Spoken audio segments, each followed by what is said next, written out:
Hello guys. This is a collab video with Vids. What's up guys, this is Brick here on the Swiper Network for my part of our rant on shitty internet.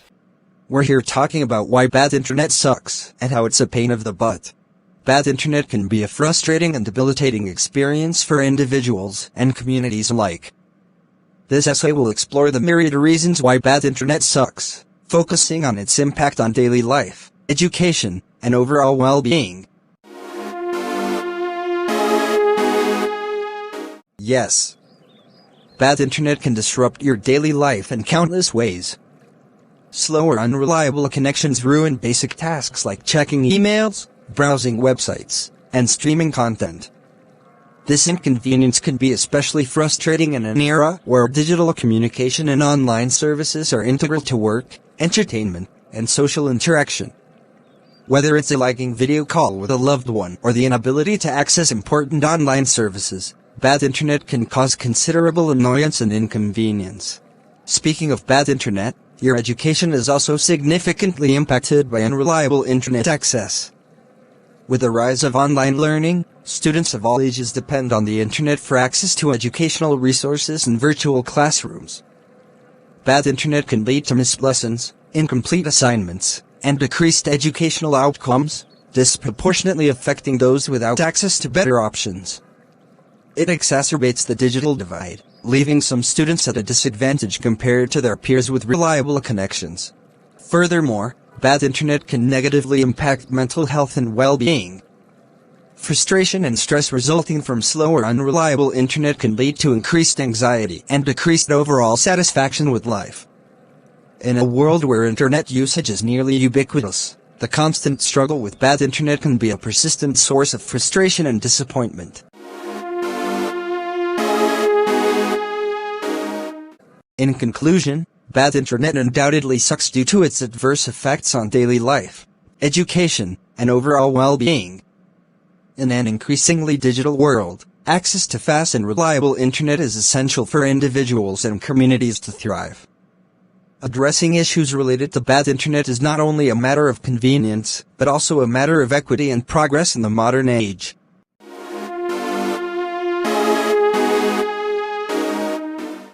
Before I end my part of the collab, I want to add this bonus. I'm not only doing this rant because I hate bad internet.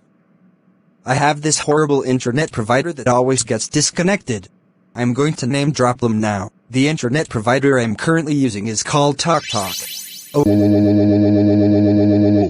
I fucking hate TalkTalk. They are worthless scumbags who have horrible customer service. They also remind me of another shitty internet provider I used to have, and it was called Virgin Media. Virgin Media are fucking moronic scumbags who are nothing but maggot fucks. Their download speeds are horrible. Their download speeds were like 30 megabits per second. Let me show you a screen recording of an internet speed test of TalkTalk, which is the internet provider I am currently using.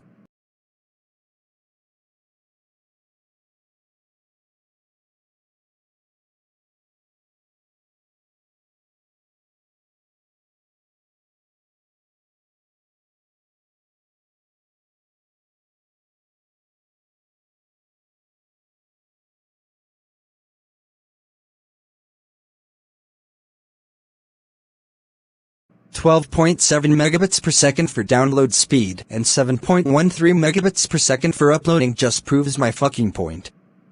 Fuck bad internet and fuck bad Wi-Fi.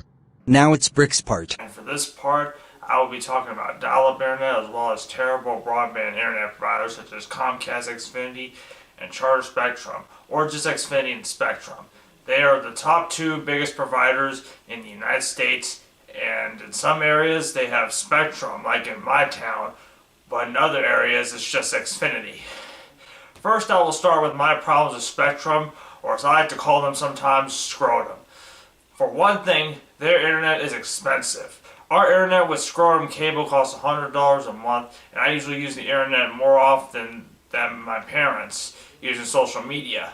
Not to mention, Scrotum is the only internet provider that's the fastest in my area because AT&T doesn't have fiber here yet. And if you go across the river in Indiana, One of the only other providers other than Scrotum is Astound Broadband, which is formerly WOW Cable or Wide Open West Cable. There's also T-Mobile Internet, but I would like to see that take off since they cost just $30 a month. I do have T-Mobile's Metro cell phone service, and depending on the area, it works from decent to fine. Sometimes my laptop or computer can't pick up Scrotum's internet, and it usually says no internet on my computer. This might usually be a computer problem, but I hate it when this happens, and I have to restart my laptop just so I can get connected, because the internet works just fine, or if not, I have to unplug the router and plug the router back in again, which at least only takes a few minutes. Even if I do that, I still have to restart my computer at random sometimes. Other than that, Scrotum's internet went into an outage one time during the day, and I couldn't be able to use the internet on my laptop because the service wasn't working and it would take hours for them to fix it. I wasn't going to wait that long, I had nothing else I could do, so I had to use my mobile hotspot on my phone for internet, and it worked and was very reliable until the internet came back on. So guys, you should try your mobile hotspot if the power or internet goes out to let everyone know of the situation. Now I'll move on to Comcast or Xfinity's internet. I can't be able to speak for most people who have Xfinity, as I never had Xfinity, as only one of my aunts who lives near Miami has that provider. However, if you look up how bad Xfinity's customer service is, most people have had a lot of problems with Xfinity's service, especially the internet. Unlike most providers in Spectrum, Xfinity has a data cap which slows down the internet and sometimes leads to outages as well as other problems frequently. Like, come on, people pay for your broadband service, Comcast. You should provide them with better service if they pay full price. Anyways, just look up problems related to Xfinity's internet as well as other problems, and you will see my point, including why most people hate this provider so much. Finally, I will rant about dial-up internet. I could safely say that I've never used dial-up internet, and I am happy for that. But I'm very sorry for people that had to use this back in the 90s and early 2000s, because back then, faster internet, including broadband internet, was very expensive, and not everyone was able to get the internet, which was why libraries and internet cafes were common back then for internet access. Dial-up was extremely slow internet, because for pages and images to load, it would take minutes, if not longer, especially when it came to downloading stuff off the internet. The fastest dial-up speed was 56K, which was not very fast compared to modern broadband internet, and used the phone line. So if someone else in the house had to answer the phone or make an important call, you couldn't use the internet at all. Thank goodness we have mobile smart cell phones nowadays so that we don't have to worry about using the phone while on the internet. Now we can do both. Not to mention, when you had to connect to dial-up through the phone, it took considerably long because you had to listen to this awful noise when connecting to the internet.